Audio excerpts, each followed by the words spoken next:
Hi అండి. నేను మీ Rekha. Welcome back to Rekha's kitchen. ఈరోజు ఈజీ ప్రాసెస్లో టేస్టీగా బ్రెడ్తో స్వీట్ ఎలా చేసుకుందామో చూద్దాం. మనం బ్రెడ్ అనగానే బ్రెడ్తో చాలా రకాల రెసిపీస్ చేస్తూ ఉంటాం కదండి. అలాగే ఇప్పుడు అదే బ్రెడ్తో మనం స్వీట్ రెసిపీ ఎలా చేసుకుందామో చూద్దాం. మనం ఈ స్వీట్ రెసిపీని కేవలం 5 మినిట్స్లో రెడీ చేసేసుకోవచ్చండి. ఏదైనా స్పెషల్స్ ఉన్నప్పుడు, స్పెషల్గా స్వీట్ చేయాలి అనుకున్నప్పుడు ఈ విధంగా స్వీట్ చేసామంటే మనకు తక్కువ టైంలో ఈజీగా అయిపోయే రెసిపీ అండి. ఎలా చేసుకుందామో చూద్దాం. ముందుగా మనము బ్రెడ్ని తీసుకొని కట్ చేసుకోవాలండి. చూసారు కదా, నేను ఈ విధంగా ఒక 5-6 బ్రెడ్ స్లైసెస్ని తీసేసుకొని మనం వీటిని కట్ చేసుకోవాలి. ఏ షేప్లో కావాలో ఆ షేప్లో కట్ చేసుకొని వీటిని మనం ఫ్రై చేసుకోవాలండి. చూసారు కదా, నేను ఈ విధంగా మనం బ్రెడ్స్ని తీసుకొని బ్రెడ్స్కి ఉన్న సైడ్ని కట్ చేసేసుకోవాలి. సైడ్ పార్ట్ కొంచెం హార్డ్గా ఉంటుంది కదండి, అందుకే మనం ఈ సైడ్స్ని తీసేసుకొని మనం బ్రెడ్ మధ్యలో వైట్గా ఉన్న దాన్ని మాత్రమే ఫ్రై చేసుకోవాలి. మనం ఇప్పుడు ఈ బ్రెడ్ని ఒక్కొక్క బ్రెడ్లో 4 పీసెస్ వచ్చేలాగా కట్ చేసుకుంటున్నానండి. మీరు మీకు నచ్చిన షేప్లో కట్ చేసేసుకోవచ్చు. ఇలా కట్ చేసుకుంటే మనకు ఫ్రై చేసుకోవడానికి ఈజీగా ఉంటుంది. అందుకే నేను ఈ విధంగా 4 పీసెస్ని కట్ చేసుకున్నాను. మిగతా బ్రెడ్ని మొత్తం కట్ చేసేసుకొని మనం ఈ బ్రెడ్ని ఇప్పుడు ఆయిల్లో డీప్ ఫ్రై చేసుకోవాలండి. మీరు ఈ ఆయిల్ ప్లేస్లో నెయ్యిని కూడా వాడి డీప్ ఫ్రై చేసేసుకోవచ్చు. స్టవ్ పైన ప్యాన్ పెట్టేసుకొని డీప్ ఫ్రైకి సరిపడా ఆయిల్ వేసుకోవాలండి. మనం ఈ బ్రెడ్స్ని డీప్ ఫ్రై చేస్తేనే చక్కగా ఫ్రై అవుతుంది.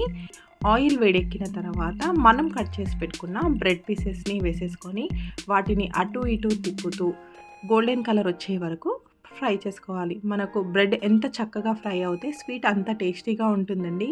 ఫ్లేమ్ని మీడియం ఫ్లేమ్లో పెట్టుకొని బ్రెడ్ని అటు ఇటు తిప్పుతూ మనం ఈ బ్రెడ్ని గోల్డెన్ కలర్ వచ్చే వరకు ఫ్రై చేసుకోవాలి. చూసారు కదా, మనకు బ్రెడ్ ఎంత చక్కగా ఫ్రై అయితే మనకు బ్రెడ్ అంత క్రిస్పీగా అవుతుందండి. ఈ విధంగా గోల్డెన్ కలర్ వచ్చే వరకు ఫ్రై చేసుకొని మనం ఒక బౌల్లోకి తీసుకోవాలి.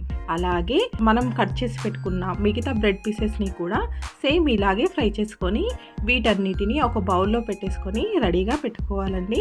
మనం ఇప్పుడు ఈ బ్రెడ్లోకి కావాల్సిన షుగర్ సిరప్ని రెడీ చేసుకుందాం. ఈ విధంగా ఫ్రై అవుతేనే మనకు తినేటప్పుడు వాటి ఫ్లేవర్ చాలా బాగుంటుంది. చూసారు కదా, ఇలా ఫ్రై చేసుకొని ఒక బౌల్లో పెట్టేసుకొని పక్కన పెట్టుకోండి. స్టవ్ పైన మరొక ప్యాన్ పెట్టుకొని ఆ ప్యాన్లోకి 2 కప్పుల వరకు షుగర్ని తీసుకుంటున్నానండి. మీరు ఈ షుగర్ ప్లేస్లో బెల్లంనైనా వాడుకోవచ్చు. 2 కప్పుల షుగర్కి 2 కప్పుల వాటర్ని కూడా వేసుకొని మనం ఈ సిరప్ని మరిగించుకోవాలండి. మనకు ఈ సిరప్ ఎలాంటి తీగ పాకం కానీ జిగురు పాకం కానీ రావాల్సిన అవసరం లేదండి. జస్ట్ మనకు వాటర్ మరిగే వరకు మరిగించుకుంటే సరిపోతుంది. ఈ విధంగా 2 కప్పుల వాటర్ని వేసేసుకొని షుగర్ మెల్ట్ అయ్యే వరకు కలిపేసుకొని మూతతో కవర్ చేసుకొని మనం ఈ సిరప్ని మరిగే వరకు మరిగించుకుంటే మనకు సిరప్ రెడీ అయిపోతుందండి. ఈ రెసిపీ చేసుకోవడానికి మనకు కేవలం 5 మినిట్స్లో రెడీ అయిపోతుందండి. తక్కువ టైంలో మనం ఈజీగా చేసేసుకునే స్వీట్ అండి. మనప్పుడు అప్పటికప్పుడు ఇలా చేసుకున్నామంటే ఈజీగా అయిపోతుంది. అలాగే మనకు షుగర్ మెల్ట్ చేసుకున్న తర్వాత 1/2 టీ స్పూన్ ఇలాచీ పౌడర్ని కూడా వేసేసుకొని ఒకసారి బాగా కలిసేలాగా కలిపేసుకొని మూతతో కవర్ చేసుకొని మనకు వాటర్ మరిగే వరకు మరిగించుకోవాలి.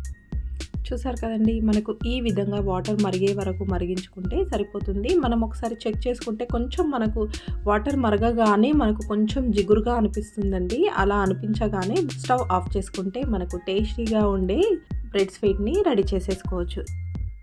సిరప్ వేడిగా ఉన్నప్పుడే మనం ఫ్రై చేసుకున్న బ్రెడ్లోకి వేసేసుకోవాలండి. చల్లారింది అంటే మనకు బ్రెడ్ సరిగ్గా అబ్జర్వ్ చేయదు. ఇలా వేడిగా ఉన్నప్పుడు చేసామంటే బ్రెడ్ చాలా సాఫ్ట్గా అవుతుంది. బ్రెడ్ పైన వేసేసుకొని మనం వీటిపైన గార్నిష్ కోసం మీరు ఎలాంటి డ్రై ఫ్రూట్స్ అయినా వేసుకోవచ్చండి. నేను పంప్కిన్ సీడ్స్ని వాడుతున్నాను.